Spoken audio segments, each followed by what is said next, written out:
हे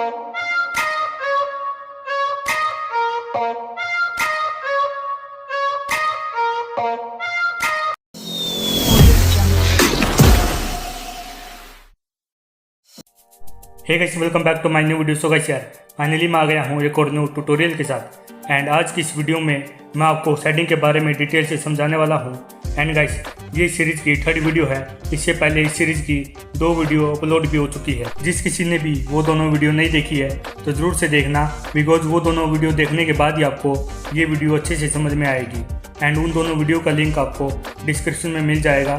so guys, अब start करते हैं वीडियो को। एंड गाइस, इस वीडियो की लास्ट में मैं आपको सेटिंग की एक ऐसी ट्रिक बताऊंगा जिससे आप थोड़े से टाइम में परफेक्ट सेटिंग करना सीख जाओगे। तो वीडियो को लास्ट तक देखना बिना वीडियो को स्किप किए। सो गाइस, आज की इस वीडियो में बात करेंगे कि किसी भी ऑब्जेक्ट को सेट करने के लिए किन किन बातों का ध्यान रखना पड़ता है, किस तरह से हम लाइट एंड डार्क को अच्छे से ऑब्जर्व करके सेटिंग कर सकते हैं।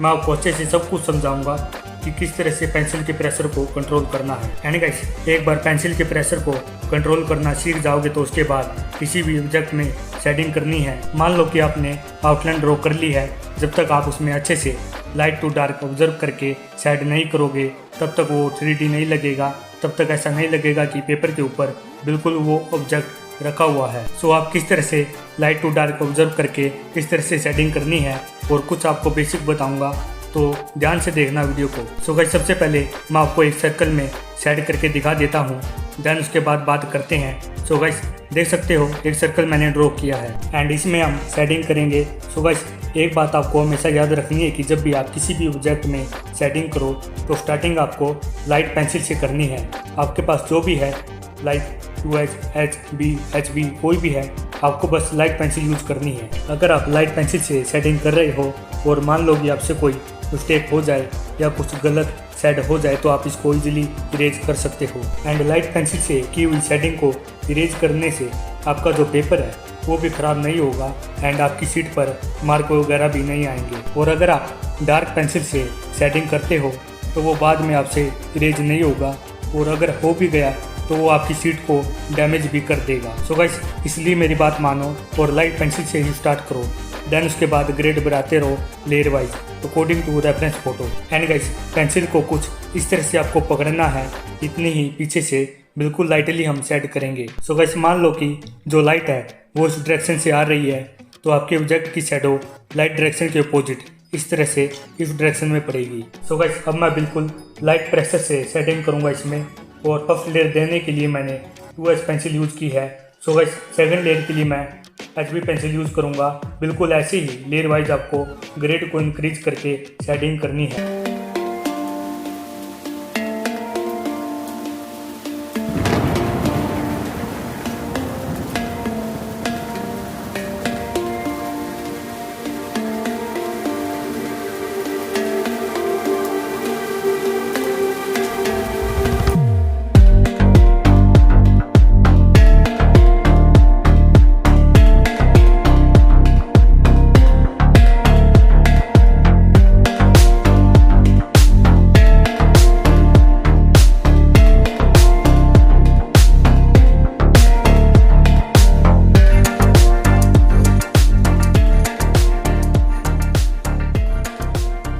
तो गाइस, मैंने एक सर्कल को सेट करके ग्रेड वाइज पेंसिल से लाइट डार्क किया और एक स्फीयर बनाया एंड यहाँ पर इसकी शैडो बनाई।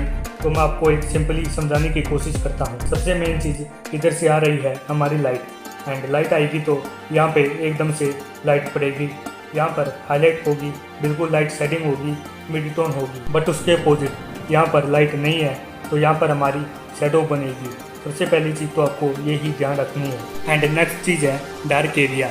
जैसे कि ये है सर्कल के नीचे वाला पार्ट, यहाँ पे मतलब कि हल्की सी डेप्थ होगी, लाइट बिल्कुल भी नहीं पड़ेगी तो यहाँ पर एकदम से डार्क हो जाएगा। एंड जो ये वाला पार्ट है ये थोड़ा सा कम डार्क होगा, जो कि बिल्कुल ऑब्जेक्ट की शेप में ही बनेगी, जहाँ पे लाइट आ रही है उसके अपोजिट।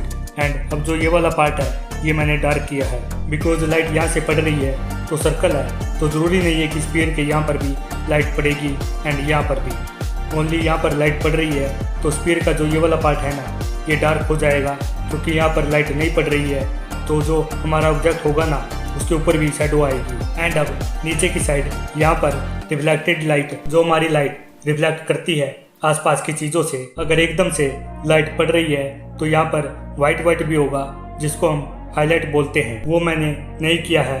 और हाईलाइट कितना भी बड़ा एरिया कवर अप कर सकता है, कितना भी छोटा हो सकता है लाइट के हिसाब से। तो ये सब मैंने आपको बताया, थोड़ा सा कॉम्प्लिकेटेड लग रहा होगा। सिंपली आपको क्या याद रखना है, जिधर से लाइट आएगी उधर आपको लाइट शेडिंग करनी है। ये हमारी मिड टोन हो गई, जो भी मतलब बिल्कुल डार्क एरिया नहीं है वहाँ पर हाईलाइट हो जाएगी। और उसके अपोजिट साइड जहाँ पर लाइट नहीं पड़ रही है, आसपास से जो रिफ्लेक्टेड लाइट आएगी, तो बिल्कुल डार्क भी नहीं है ये, ना बिल्कुल लाइट है। सो गाइस, मैंने आपको स्फीयर तो सेट करके दिखा दिया, लाइट एंड डार्क, लाइट कहाँ से आ रही है, शेडो किस तरह से बनेगी।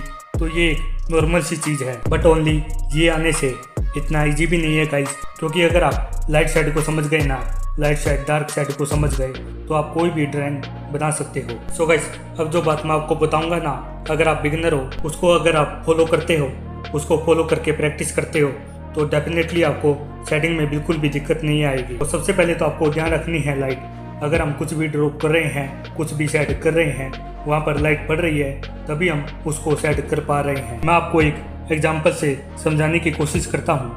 मान लो कि आप किसी भी एक रूम में हो एंड उस रूम में ओनली लाइट ही है, ओनली लाइट, तो आपको वहाँ पर कुछ भी नहीं दिखेगा, बिकॉज सब जगह लाइट है और आपकी आंखें चौंधियाने लगेगी। एंड इसी तरह मान लो कि उसी रूम में ओनली अंधेरा है, लाइट बिल्कुल भी नहीं है, तो भी आपको कुछ नहीं दिखेगा। आपको तब तक कुछ नहीं दिखेगा जब तक light and dark perfect amount में ना हो। सेम इसी तरह शेडिंग में भी लाइट एंड डार्क बहुत ज़्यादा ज़रूरी है, एंड उसी की हेल्प से आप शेडिंग कर सकते हो। एंड आपको लाइट की कंडीशन को समझना होगा शेडिंग करने से पहले।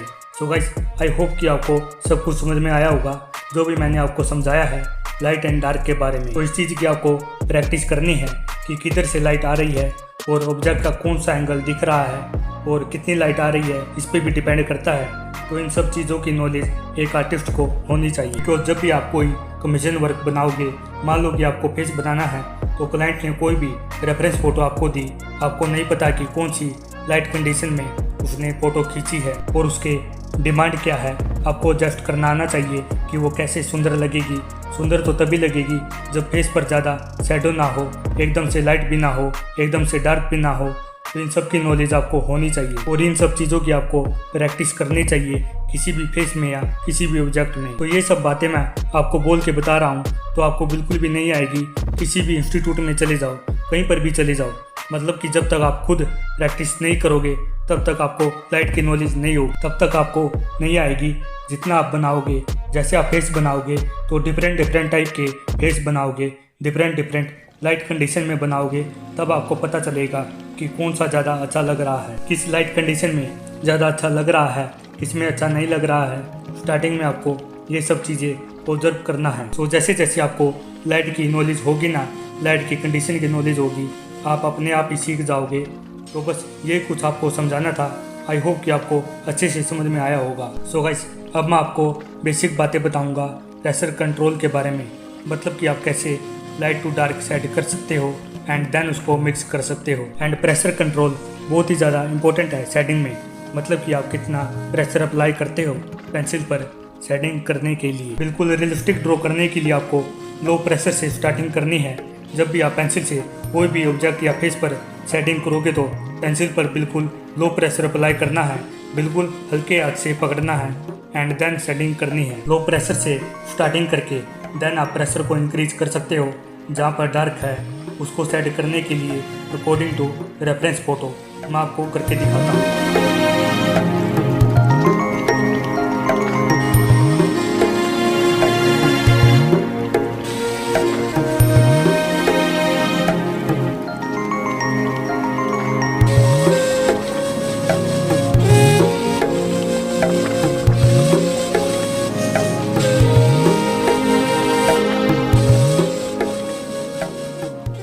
तो देख सकते हो इस तरफ काफ़ी लाइट शेड हुआ है एंड इस तरफ काफ़ी डार्क हुआ है एंड मिड में ना ज़्यादा लाइट है और ना ज़्यादा डार्क है। तो आपको इस पर भी काम करना पड़ेगा। जितना ज़्यादा आप गुड प्रेशर कंट्रोल कर पाओगे उतना ही ज़्यादा आपकी शेडिंग में इम्प्रूव होगा। एंड प्रैक्टिस के लिए एक तकनीक है जो मैं आपको बताता हूँ, करना क्या है आपको, सबसे पहले आप किसी भी पेपर या शीट पर बॉक्स ड्रॉ करो एक लाइन में। देन उन बॉक्स में आप प्रैक्टिस करो, मतलब कि एक बॉक्स में बिल्कुल लो प्रेशर से सेटिंग करके देखो एंड दूसरे बॉक्स में थोड़ा प्रेशर इंक्रीज करके सेट करो। ऐसे करते करते आप प्रेशर को इंक्रीज करके अलग अलग बॉक्स में सेटिंग करो। इससे आप अच्छे से प्रेशर को कंट्रोल करना सीख जाओगे, जैसे मैं कर रहा हूँ।